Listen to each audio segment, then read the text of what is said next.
ஆண்டவரும் உலக ரட்சகருமாகிய இயேசு கிறிஸ்துவின் இனிய நாமத்தில் உங்களை வாழ்த்துகிறோம். இந்த ஞாயிற்றுக்கிழமை ஆராதனைக்கு காத்திருக்கிற தெய்வ பிள்ளைகளே, கர்த்தர் தாமே உங்களை ஆசீர்வதிப்பாராம். ஒரு விசைக்குடைய யாவரின் கண்களை மூடி ஆண்டவரை நோக்கி பார்த்து ஆண்டவருக்கு நன்றி சொல்லி, எல்லா சூழ்நிலையிலும் நம்மை நடத்துகிற தேவனா இருக்கிறார். கண்களை மூடலாம், ஆண்டவருக்கு நன்றி சொல்லி, உமக்கு நன்றி நன்றி நன்றி நன்றி நன்றி நன்றி செலுத்துகிறோம். ஆண்டவரே, எங்களுக்கு உதவி செய்கிற தேவன், உதாசி வருகிற பருவதன், உதவுகிற கண்மலை, எங்கள் கோட்டையும் துர்கமுமானவரை நன்றியோடு ஸ்தோத்திரிக்கிறோம் சுவாமி. ஆண்டவரே, இந்த ஆராதனை வேளையில் தேவன் தாமே எங்கள் மத்தியில் ஆண்டவருடைய மகிமையை அனுப்பும்படியாக நாங்கள் செபிக்கிறோம். ஹல்லேலூயா, உமக்கு ஸ்தோத்திரம், நன்றி ஸ்தோத்திரம், நன்றி ஸ்தோத்திரம், நன்றி ஸ்தோத்திரம், நன்றி சுவாமி. நன்றியோடு கூட நன்றியோடு கூட நன்றியோடு கூட உம்மை துதிக்கிறோம், உம்மை ஆராதிக்கிறோம், நன்றி செலுத்துகிறோம். ஹல்லேலூயா. எந்த தேவனா எந்த தேவனா நிச்சயம் நான் ஆசீர்வாதம் பெற்றுக் கொள்ளுவேன். உந்தன் வசனம் கை கொள்ளுவேன். நான் உந்தன் வழிகளில் நான் நடந்திடுவேன். சொல்லுவோமா? எந்த தேவனால் எந்த தேவனால் நிச்சயம் நான் ஆசீர்வாதம் பெற்றுக் கொள்ளுவேன். உந்தன் வசனம் கை கொள்ளுவேன். நான் உந்தன் வழிகளில் நான் நடந்திடுவேன். தேசத்திலும் ஆசீர்வாதமாயிருப்பேன், சபையிலும் ஆசீர்வாதமாயிருப்பேன். சொல்லுவோமா? தேசத்திலும் ஆசீர்வாதமாயிருப்பேன், சபையிலும் ஆசீர்வாதமாயிருப்பேன். என் வீட்டில் ஆகாரம் குறையில்லையே, என் தேவைகள் ஒன்றும் தடையில்லையே. என் வீட்டில் ஆகாரம் குறையில்லையே, என் தேவைகள் ஒன்றும் தடையில்லையே. எந்த தேவனால் எந்த தேவனால் நிச்சயம் நான் ஆசீர்வாதம் பெற்றுக் கொள்ளுவேன். உந்தன் வசனம் கை கொள்ளுவேன். நான் உந்தன் வழிகளில் நான் நடந்திடுவேன். எல்லா மகிமையும் எல்லா கனமும் உமக்கே செலுத்துகிறோம் சுவாமி. நாங்கள் ஆராதிக்கிற தேவன் ஜீவன் உள்ளவர். ஆண்டவரே, உங்கள் அன்பு நிறைந்த கரங்களிலே எங்களை யாவரும் வெறுமையாக்கி தாங்கி ஒப்புக்கொடுக்கிறோம். இந்த ஆராதனையை பொறுப்படுத்திக் கொள்ளும், வழி நடத்தும். எல்லா மகிமையும் கனமும் உமக்கே செலுத்தி இயேசுவின் மூலம் செபிக்கிறோம். ஜெபம் கேளும் பிதாவே. ஆமென். சரி, தேவ பிள்ளைகளே, இந்த காலையில் தேவனுடைய வார்த்தைக்கு நேராக நாம் யாவரும் கடந்து செல்லலாம். இந்த நாளில் கூடமாக நமக்கு ஆண்டவர் கொடுத்திருக்கிற வார்த்தை ஏசாயா தீர்க்கதரிசியின் புத்தகத்தில் 41 அதிகாரம் 10 வசனத்துக்கு நேராக நாம் வேதத்தை திருப்புவோம். Isaiah 41 verse 10 onwards. எடுத்தவங்க வாசிங்க. நீ பயப்படாதே, நான் உன்னுடனே இருக்கிறேன். திகையாதே, நான் உன் தேவன். நான் உன்னை பலப்படுத்தி உனக்கு சகாயம் பண்ணுவேன். நீதியின் வலக்கரத்தினால் உன்னை தாங்குவேன். நல்லா கவனிங்க. இந்த காலை வேளையில ஆண்டவருடைய வார்த்தை நம்ம எப்படி பலப்படுத்துகிறது? ஒருத்தர் இங்கிலீஷ்ல வாசிங்க. So do not fear, for I am with you. Do not be dismayed, for I am your God. I will strengthen you and help you. Hallelujah. நல்லா இந்த தேவனுடைய வார்த்தையை நீங்க கவனிக்கணும். இந்த காலை வேளையில ஆண்டவர் நமக்கு பேசுகிறதான ஒரு வார்த்தை. இந்த வார்த்தை இந்த நாளில ஒரு 2 பாயிண்ட் எடுத்து உங்களுக்கு நான் ஆண்டவர் கொடுத்த காரியங்களை உங்களுக்கு நான் சொல்ல இருக்கிறேன். ஒரு 2 பாயிண்ட்ஸ் எடுத்துட்டு உங்களுக்காக நான் பேச இருக்கிறேன். மறுபடியும் ஒருத்தர் தமிழ்ல வாசிங்க. நீ பயப்படாதே, நான் உன்னுடனே இருக்கிறேன். திகையாதே, நான் உன் தேவன். போதும், கவனிச்சு பாருங்க. நீ பயப்படாதே, நான் உன் தேவன். அல்லேலூயா. இங்க கவனிச்சு பாருங்க. இந்த ஒரு நாட்களில நமக்கு ஆறுதல் கூறும்படியாக தேவனுடைய வார்த்தை என்ன சொல்லுகிறது? நீ பயப்படாதே. அல்லேலூயா. இன்னைக்கு நமக்கு எப்படியாப்பட்ட பயங்கள் இருக்கிறது என்று பார்க்கும்போது, இந்த உலகத்துல பிரபலமாய் கொண்டிருக்கிற இந்த வைரலுடைய பயம் ரொம்ப பெருசா இருக்கிறது எல்லாருக்கும். இதன் நிமித்தமா நமக்கு மரண பயம் இருக்கு, திகில் இருக்கு. இங்க என்ன பார்க்கிறோம்? எல்லாருடைய வாழ்க்கையில மரணம் என்றால் ஒரு பயம்தான். மரணம் மனுஷனுக்கு என்ன பண்ணும்? பயத்தை கொண்டு வரும். இந்த வியாதியை பார்த்து அநேகர் பயந்து இருக்கிறதான ஒரு சூழ்நிலையில, இந்த சூழ்நிலை நமக்கு சாதகமா இருக்காத ஒரு நேரத்துல இன்னைக்கு ஆண்டவர் நம்மை பார்த்து நமக்காக ஒரு பேசுகிற வார்த்தை, நீ பயப்படாதே. எத்தனை பேர் ஆமென் சொல்றீங்க? அல்லேலூயா. இங்க தேவனுடைய வார்த்தை நமக்கு எப்படி வருகிறது ஆனால், எல்லா சிச்சுவேஷன்ஸ்லயும் ஆண்டவர் நம்மை பார்த்து சொல்லுகிறார், நீ பயப்படாதே, நீ பயப்படாதே. பிரியமானவர்களே, இந்த வார்த்தை நாம யோசுவாவின் புத்தகத்துல பார்க்கும் போது, ஆண்டவராகிய இயேசு கிறிஸ்து யோசுவாவை பார்த்து பேசினதான ஒரு வார்த்தை. இது யோசுவாவோடு பேசுறதான ஒரு வார்த்தை. யோசுவாவின் புத்தகம் 1:5 வாசிங்க. நீ உயிரோடு இருக்கும் நாளெல்லாம் ஒருவனும் உனக்கு முன்பாக எதிர்த்து நிற்பதில்லை. நான் மோசேயோடு இருந்தது போல உன்னோடும் இருப்பேன். அல்லேலூயா. இங்க ஆண்டவராகிய இயேசு கிறிஸ்து மோசேக்கு அப்புறமா, அப்ப கவனிச்சு பாருங்களேன், மோசேயின் தேவன் தான் யோசுவாவின் தேவன். இப்ப யோசுவாவின் தேவன் தான் நம்முடைய தேவனா இருக்கிறார். எத்தனை பேர் விசுவாசிக்கிறீங்க? இங்க வேதம் சொல்லுகிறது அவர் தலைமுறைக்கு தேவனா இருக்கிறார் என்று. இங்க என்ன பார்க்கிறோமானால், இந்த மோசேயை அழைத்து இந்த மோசே நிமித்தமாக ஆண்டவர் செயல்பட்டது எல்லாருக்கும் தெரியும். இப்ப மோசேக்கு அடுத்து ஆண்டவர் யாரை அழைப்பார் என்று காத்திருக்கும் போது யோசுவாவை ஆண்டவர் தெரிந்து கொண்டார். இந்த யோசுவாவை ஆண்டவர் தெரிந்து கொண்டு, இந்த யோசுவாவோடு கூட ஆண்டவர் பேசுகிற காரியம் என்ன? உனக்கென்று ஒரு திட்டம் வைத்திருக்கிறேன் யோசுவா. அப்ப யோசுவா நினைச்சிருக்குவாரு, மோசையை ஆண்டவர் அழைச்சாரு, மோசையோட ஆண்டவர் பேசினாரு, மோசையை நடத்தினாரு, அதே போல என்னோட இருப்பாரா, என்னை நடத்துவாரு என்று பயந்து இருக்கலாம். ஆனா வேதத்துல என்ன பார்க்கிறோம்? அவரே யோசுவாவோட பேசி சொல்லுகிற ஒரு காரியம் என்ன? யோசுவா, நீ பயப்பட. அல்லேலூயா. இப்ப யோசுவாவுடைய வாழ்க்கையில ஆண்டவர் என்ன பண்ணுகிறார்? நான் மோசையோடவே இருந்தது போல. யாரோட இருந்தது போல? மோசையோடு இருந்தது போல நான் உன்னோடு கூட இருப்பேன். பிரியமானவர்களே, இந்த வார்த்தைக்கு அர்த்தம் என்ன என்று நாம் பார்க்கும் போது, அந்த காலத்துல மோசையோடு இருந்த ஆண்டவர் யோசுவாவோடு இருந்தாரு. யோசுவாவோடு இருந்தவர் யாரோட இருக்கிறார்? இன்னைக்கு நம்மோடு கூட இருக்கிறார். எத்தனை பேர் ஆமென் சொல்றீங்க? இன்னைக்கு ஆண்டவர், வேதம் சொல்லுகிறது, நேற்றும் இன்றும் என்றென்றும் அவர் மாறாதவராகவே இருக்கிறார். அல்லேலூயா.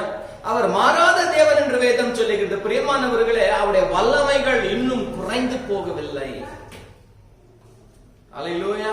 இங்கே வசனத்துல என்ன பார்க்கிறோம்? யோசுவாவோட அவர் பேசுகிறாரு. இன்னைக்கு பிரியமானவர்களே, யோசுவா யார் தெரியுமா? நாம தான். இன்னைக்கு நாமளோட தான் ஆண்டவர் பேசிக் கொண்டிருக்கிறார். என்ன பேசிக் கொண்டிருக்கிறார்? நான் மோசேயோடு இருந்தது போலவே உன்னோடு கூட இருப்பேன். நீ ஜீவிக்கிற நாட்கள் எல்லாம் எத்தனை நாள் இருப்பாரு? இப்ப நீங்க கேட்கலாம், ஆண்டவரே நீங்க என்னோட இருக்கிறேன்னு சொல்றீங்க, எவ்வளவு நாள் இருப்பீங்க? இந்த ஒரு பேட்டில் வரைக்கும் இருக்குவீங்களா? இல்ல இந்த குறுகின கால வரைக்கும் இருக்குவீங்களா? இப்ப நம்ம வீட்டுக்கு யாராவது ஒரு கெஸ்ட் வந்தா எத்தனை நாள் தங்குவாங்க? நம்ம கேட்போம் இல்லைங்களா, எத்தனை நாள் இருப்பீங்க, வாங்க, எப்ப போவீங்க? அப்ப அவங்களுக்கு ஒரு டேட் இருக்கும். 4 months ஃபோன் பண்ணி சொல்லுவாங்க, இப்படி ஒரு நாள் இருக்கிற வீட்டுக்கு ஒரு 4 நாள் தங்கிட்டு போக விரும்புறேன். அப்போ ஒரு நேரம் காலம் இருக்கிறது பிரியமானவர்கள். ஆனா இங்க வேதத்துல நம்ம பார்க்கும் போது, இந்த வசனத்தின் படியாக நாம் என்ன வாசிக்கிறோம் என்று நாம் பார்க்கும் போது, தேவனுடைய வார்த்தை நமக்கு எதை கற்றுக் கொடுக்கிறது என்று பார்க்கும் போது, இந்த யோசுவாவோடு ஆண்டவர் பேசுகிற காரியம் ரொம்பவும் முக்கியமானது. நீ ஜீவிக்கிற நாட்கள் எல்லாம் ஒருவரும் உங்களுக்கு விரோதமா எழும்ப மாட்டார். அப்ப தேவ பிள்ளைகளை கவனிச்சு பாருங்க. இன்னைக்கு போராடுகிற இந்த இன்ஃபெக்ஷன்ஸ், இனி வருகிறதான கொள்ளை நோய்கள் இருக்கட்டும், இனி வருகிறதான வாதைகள் இருக்கட்டும், என்னமா வந்தாலும் என்னமா நிகழ்ந்தாலும் வேதம் சொல்லுகிறது, அவர் மோசையோடு இருந்தது போல யோசுவாவோடு இருந்தார். அல்லேலூயா. ஆனா இன்னைக்கு நாம என்ன பார்க்கிறோம்? யோசுவாவோடு இருந்தது போல நம்மோடு கூட ஆண்டவர் இருக்க போறார். எத்தனை பேர் விசுவாசிக்கிறீங்க? ஆண்டவருடைய தேவ பிள்ளைகளை வார்த்தைகளை விசுவாசிங்க, வார்த்தைகளை விசுவாசிங்க. இன்னைக்கு வார்த்தை நமக்கு என்ன கற்றுக் கொடுக்கிறது என்று நாம பார்க்கும் போது, யோசுவாவை நடத்தினதான தேவன் நம்மை நடத்த வல்லவராக இருக்கிறார். அல்லேலூயா. நம்மை நடத்த வல்லவரா இருக்கிறார். வசனம் அப்படிதான் கற்றுக் கொடுக்குது. என்ன கற்றுக் கொடுக்கிறது? நீ ஜீவிக்கிற நாட்கள் எல்லாம் ஒருவரும் உனக்கு முன்பதாக, அதே போல நம்முடைய வாழ்க்கையில் நம்ம ஜீவிக்கிற ஒவ்வொரு நாட்களும் கர்த்தர் நம்மோடு இருக்கிறார் என்கிற ஒரு விசுவாசத்தோடு நம்முடைய வாழ்க்கையை நாம் துவக்கி நம்முடைய வாழ்க்கையை நடத்தணும். எதற்கோ பயப்பட வேண்டாம், எதற்கோ கலங்க வேண்டாம். அதுதான் வேதத்துல பார்க்கிறோம். கலங்காத திகையாது, நானே உன் தேவன். எதுக்கு கலங்க வேண்டாம். யோசுவாவோடு இருந்தவர் நம்மோடு கூட இருக்கிறார். அல்லேலூயா. அப்ப கவனிச்சு பாருங்களேன், தேவனுடைய வார்த்தையை நம்ம வாசித்து தியானிக்கும் போது தேவனுடைய வார்த்தை நம்முடைய வாழ்க்கை என்ன படுத்துகிறதா? பலப்படுத்துகிறதா. அதான் பிலிப்பியர்ல பார்க்கிறோம், 4:13 பார்க்கிறோம், என்னை பலப்படுத்துகிற கிறிஸ்துவினால் எல்லாவற்றும் எனக்கு செய்ய பலன் உண்டு. அப்ப பலன் எங்கத்துல இருந்து வருது? அவரிடத்துல இருந்து வருகிறது. பலன் எங்க இருந்து வருது? அவரிடத்துல இருந்து வருகிறது. உன்னுடைய பலனற்ற நேரத்தில் என்னுடைய பலத்தை அருளச் செய்வேன் என்று சொன்ன ஆண்டவர் நம் ஆண்டவர். அல்லேலூயா. அப்ப இங்க வசனத்துல எதை பார்க்கிறோம்? என்னை பலப்படுத்துகிற கிறிஸ்துவினால் எனக்கு எல்லாவற்றும் செய்ய பலன் உண்டு.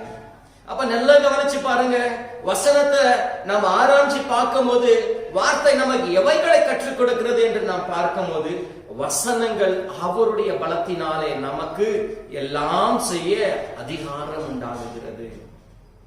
அல்லேலூயா. என்னை பலப்படுத்துகிற கிறிஸ்துவினால் எல்லாவற்றும் செய்ய பலன் உண்டு. பிரியமானவர்களே, இந்த வசனத்தை சபையில உள்ள எல்லாரும் தியானம் பண்ணுங்க. வேதத்தை திறந்து உங்க லாங்குவேஜஸ், என்ன மொழியில நீங்க படிக்கிறீங்க, சபையில் உள்ள தெய்வ பிள்ளைகளே, நீங்க எல்லாம் என்ன பண்ணுங்க, இந்த வசனத்தை திருப்பி வேதத்தை திறந்து நல்ல கம்பீர சத்தமா, நல்ல சத்தத்தை உயர்த்தி நல்ல சத்தமா வாசிங்க. சத்தமா வாசிச்சுட்டு இருங்க. 2 முறை 3 முறை 4 முறை ஒரு 10 முறை நீங்க வாசிச்சுட்டு இந்த வேதத்தை 10 முறை இந்த வசனத்தை வாசிச்சு 10 முறை கண்களை மூடுங்களே, உங்களுக்குள்ள ஒரு புது பலம் உண்டாகும்.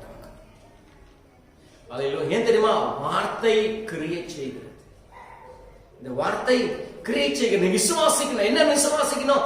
என்னை பலப்படுத்துகிற கிறிஸ்துவினால் எனக்கு எல்லாவற்றும் செய்ய பலன் உண்டு என்று விசுவாசிக்கணும். அந்த பலத்தை அவர் நமக்கு கொடுக்கிற தேவனா இருக்கிறார்.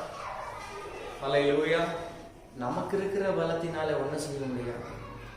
நம்மோடு அவருடைய பலன் இணையுமே ஆனால் நம்மால் எல்லாம் செய்யக்கூடும். அல்லேலூயா. இங்க அடுத்ததாக என்ன பார்க்கிறோம்? அவர் நம்மை ஆசீர்வதிக்கிற தேவனாக இருக்கிறார். நான் உன்னை ஆசீர்வதிப்பேன் என்று சொல்லுகிற தேவனா இருக்கிறார். இங்க முதலாவது பாருங்களேன், இப்படிப்பட்ட ஒரு சூழ்நிலை ஆண்டவருடைய வார்த்தை நமக்கு என்னவென்று வருகிறது? நீ பயப்படாதே. அல்லேலூயா. எத்தனை பேருக்கு புரியுது? ரொம்ப தெளிவா சொல்லுகிறார். நீ பயப்படாதே, நீ திகையாதே, நானே உன் தேவன். அல்லேலூயா. அவர் நம்மை பலப்படுத்துகிற தேவனா இருக்கிறார். அடுத்து அவர் நம்மை ஆசீர்வதிக்கிற தேவனா இருக்கிறார். இந்த ஆசீர்வாதம், இப்போ ஆசீர்வாதம் பேசினாலே எல்லாருக்கும் கொஞ்சம் கஷ்டமா இருக்கும். இந்த நேரத்துல என்ன ஆசீர்வாதம்? 4ஆம் தேதி எல்லாம் லாக்டவுன் ஓபன் ஆகும்னு நினைச்சோம். 4ஆம் தேதி ஓபன் ஆகிற லாக்டவுனை மறுபடியும் அடைச்சிட்டு 17 பண்ணிட்டாங்க.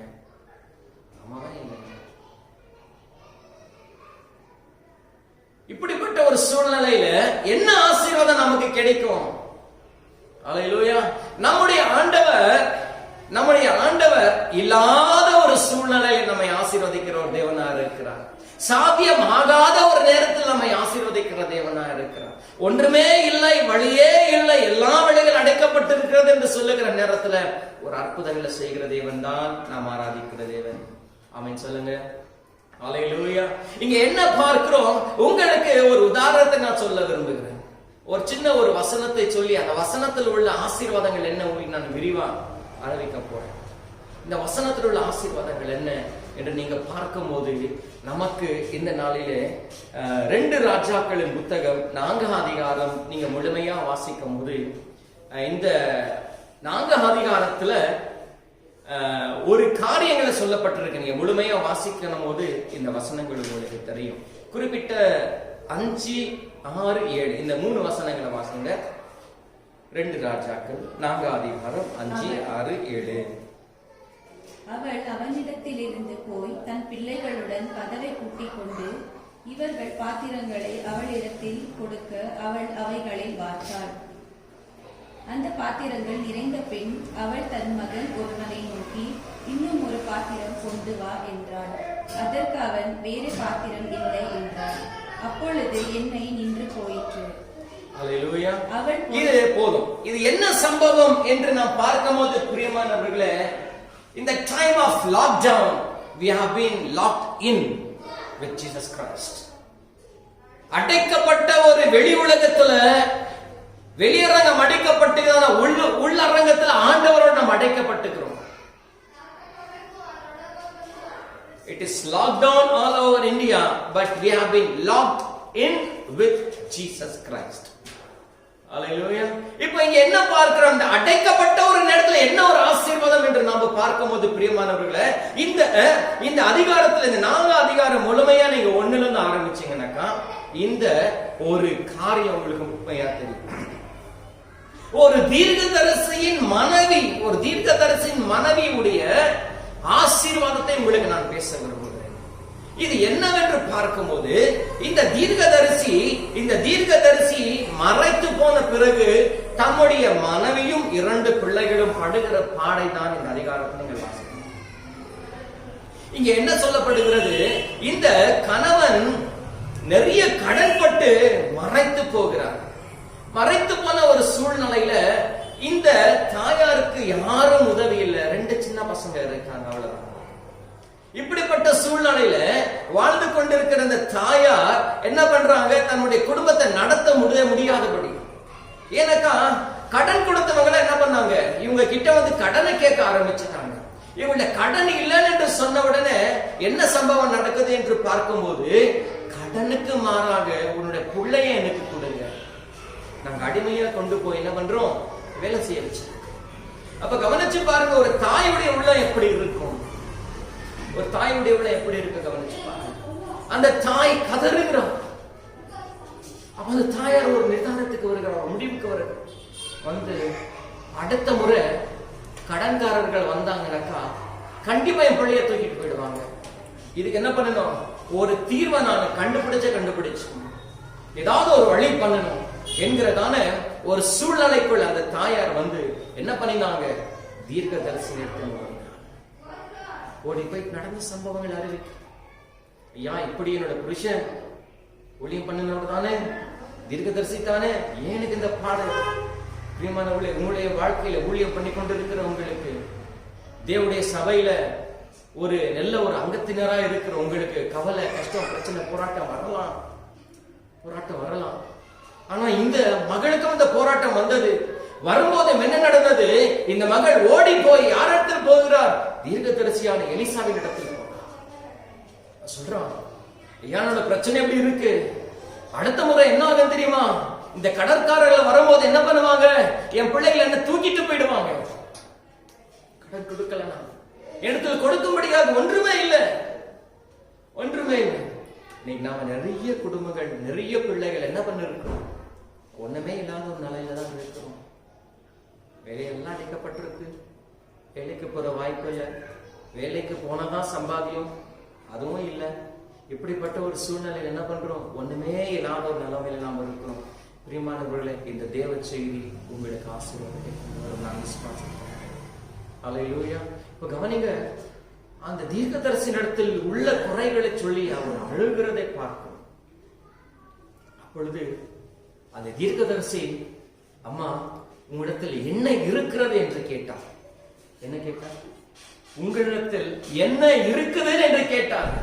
அந்த அம்மா சொன்னாங்க, என்கிட்ட ஒண்ணுமே இல்ல, குடத்துல கொஞ்சம் எண்ணெய் மாத்திரம் இருக்கு. குடத்துல கொஞ்சோண்டு எண்ணெய் இருக்கு, என் பிள்ளைகளுக்கு சமைச்சு கொடுக்க, வேற ஒண்ணுமே இல்ல. அல்லேலூயா. இனி எட்டி பாருங்க, உங்க அரிசி பாத்திரத்தை, உங்க பருப்பு பாத்திரத்தை, உங்க எண்ணெய் பாத்திரத்தை எல்லாம் நிறைய எட்டி பாருங்க. பார்த்துட்டு சொல்லுங்க என்ன இருக்குன்னு சொல்லிட்டு. இப்படியே பட்ட ஒரு சூழ்நிலை. அந்த சூழ்நிலையில் அந்த தீர்க்கதரிசி கேட்டாங்க, உங்களிடத்தில் என்ன இருக்கிறது? பிரியமானவர்களே, இன்னைக்கு உங்களுக்கு ஒரு காரியத்தை சொல்லுகிறேன். இயேசு கிறிஸ்துவின் நாமத்தினால இந்த காலை வேளையில இந்த வார்த்தை மனுஷனான நான் அல்ல, நீங்கள் ஆராதிக்கிற உங்களுடைய தேவன் உங்களை பார்த்து ஒரு வார்த்தை. எத்தனை பேர் விசுவாசிக்கிறீங்க? இன்னைக்கு உங்களை தான் பார்த்து ஆண்டவர் கேட்டுட்டு இருக்கிறாரு. உங்க வீட்டுல என்னதான் இருக்கு, என்ன வச்சிருக்கிற? அல்லேலூயா, அல்லேலூயா. இந்த பெண் சொன்னால் கொஞ்சோண்டு குடத்துல என்ன இருக்குன்னு சொன்னார். அந்த தீர்க்கதரிசி என்ன சொன்னார்? என் யாராய் கடந்து போ, கதவை சாத்து, பிள்ளைகளை உள்ள எடுத்துக்கோ, நீ ஜெபம் பண்ண, உன் வீட்டில் இருக்கிற பாத்திரங்கள்லாம் எடுத்து வச்சுட்டேன், நீ ஜெபம் பண்ண. ரேபோத்தின் தேவன், பெருக பண்ணுகிற தேவன் உன்னை ஆசீர்வதிப்பார் என்று சொன்னார். பெருக பண்ணுகிறவன் தான் ரேபோத்தின் தேவன். ரேபோத் என்றால் என்ன? நம்மை பெருக பண்ணுகிறவர். அதே வண்ணமாக இந்த பெண் திரும்பி வந்து தன் வீட்டுக்குள்ள பிரவேசிச்சு தன் வீட்டின் கதவை அடைத்து தன் பிள்ளைகளோடு என்ன பண்ணினான்? ஜெபம் பண்ண ஆயத்தம் பண்ணி கொண்டான். இப்ப ஜெபம் பண்றதுக்கு முன்னாடி அவர் என்ன சொன்னாரு? பாத்திரங்கள் எல்லாம் கொண்டு வந்து வச்சுட்டு, உன் வீட்டுல இருக்கிற பாத்திரங்கள் அடுத்து வச்சுட்டு நீ என்ன பண்ணு? ஜெபம் பண்ணு என்று சொன்னார். அப்படி சொன்ன உடனே அதே போல இவங்க வந்தாங்க. வந்து கதவெல்லாம் அடைச்சிட்டாங்க. தன்னோட பிள்ளைகளை உள்ள கூட்டிட்டாங்க. உள்ள கூட்டிட்டு என்ன பண்ணாங்க? ஜெபம் பண்ண ஆரம்பிச்சாங்க. இவங்க ஜெபம் பண்ணி ஆரம்பிச்சு ஜெபம் பண்ணிட்டு இருக்கிறாங்க. ஜெபம் பண்ணிட்டு என்ன பண்ணாங்க? அந்த குடத்தின் எண்ணெயை எடுத்து என்ன பண்ணாங்க? அந்த காலை பாத்திரத்துல ஊத்தினாங்க. காலை பாத்திரத்துல கொட்டினாங்க. அப்படி ஊத்தும் போது என்ன நடந்ததா?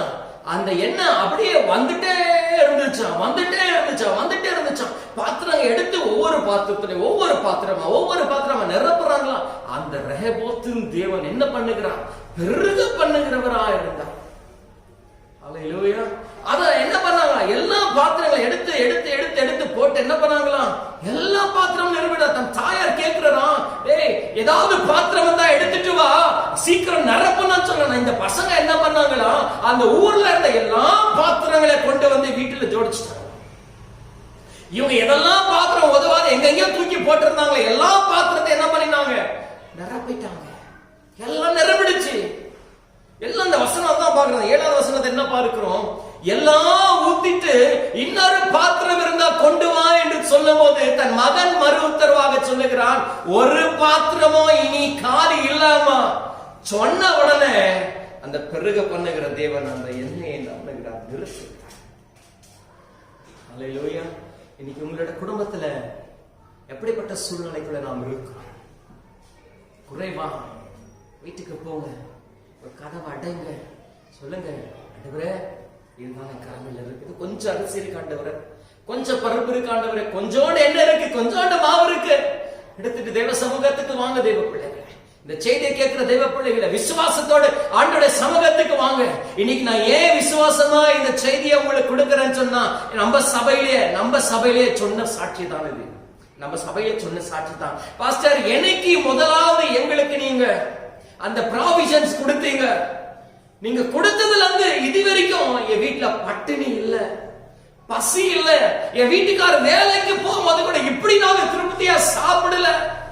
ஆனா இப்போ இந்த அடைக்கப்பட்ட நாட்களில நான் எப்படி வாழ்வோம் என்கிற ஒரு பயத்தோடு இருந்தோம். ஆனா என்னைக்கு நீங்க அழைச்சு ஜெபம் பண்ணி எங்களுக்கு எல்லாம் கொடுத்தீங்களோ, என் வீட்டுக்கு எடுத்து வந்து வச்ச அந்த ஆசீர்வாதமா கர்த்தர் மாத்தினார். இதுவரைக்கும் சாப்பிட்டுட்டு தான் இருக்கிறோம். யாரோ ஒருத்தர் ஒன்ன கொண்டு வராங்க, யாரோ ஒருத்தர் கூப்பிட்டு கொடுக்கறாங்க, சபஜனங்களை கொடுக்கறாங்க. ஹல்லேலூயா. ஏழ்மையான ஜனங்கள் சொன்ன ஒரு சாட்சி, அதுதான் உங்களுக்கு நான் அறிவிக்கிறேன். அதுதான் விசுவாசத்தோட சொல்றேன். நம்ம சபையிலேயே சொன்ன சாட்சி, சபையில சாட்சி சொன்னவங்க செய்தியை கேட்டுட்டு தான் இருக்கிறீங்க. உங்க சாட்சியை சொல்லுங்க பக்கத்துல இருக்கிறவங்களுக்கு. 2-3 பேர் சொன்னா எனக்கு போன் பண்ணி, பாஸ்டர் நீங்க கொடுத்த நாள் வந்து ஆண்டுகிறீங்களா, ஆசீர்வதிச்சு குறையில நல்லா இருக்கிறோம். ஆயிரம் நீங்க போன் பண்ணி விசாரிக்கிறீங்களே, நான் குறைவா இருக்கா, ஏதாவது தேவையான விசாரிக்கிறீங்களே, அந்த வார்த்தையே எங்களுக்கு ஆறுதலா இருக்கிறது. நீங்க கொடுத்தது இன்னும் நாங்க வச்சிருக்கோம். இன்னும் நிறைய பேர் மேல மேல கொடுக்கறாங்க. எங்க வாழ்க்கை நடந்துட்டு இருக்கு. ஆண்டவருக்கு நன்றி சொல்லி ஜெபம் பண்ணிட்டு இருக்கிறோம். அவங்களுக்கு என்ன தெரியுமா சொன்னேன் நானு, அம்மா இது ஆண்டவர் கொடுத்த ஆசீர்வாதம் தான், இல்லன்னு சொல்ல. ஆனா அந்த ஆசீர்வாதத்துக்கு நீ படைஞ்ச தரமா அந்த மனநாளு, அதனுடைய விளைவுதான் இது. ஏதோ கேட்ட உடனே கொடுக்கிறவர் அல்ல நம்முடைய ஆண்டவர்.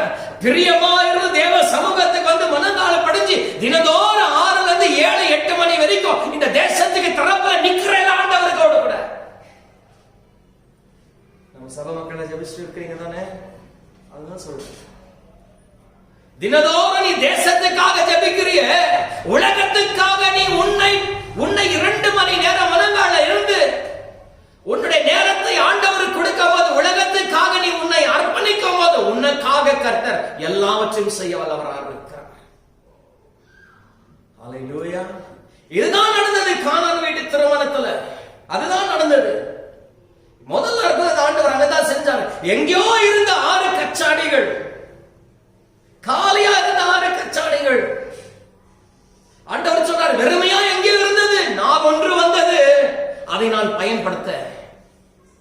இன்னைக்கு ஆண்டவர் உங்களதான் பார்த்து சொல்றாரு, ஐயா எல்லாருக்கும் ஒரு நாள் உண்டு.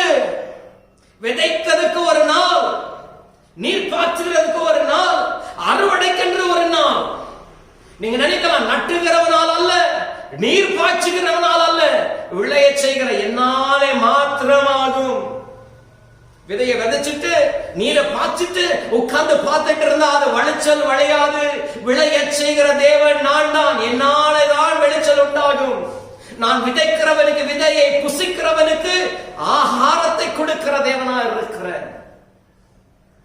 ஆம் பிரியமானவர்களே, ஆண்டவருடைய ஆசீர்வாதம் இப்படிதான் நமக்கு.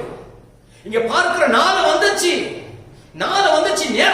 அந்த 6 கச்சாடிகள் காலியா இருந்தது. ஆண்டவர் சொன்னாரு, அவளை தண்ணி நிரம்பினாங்க.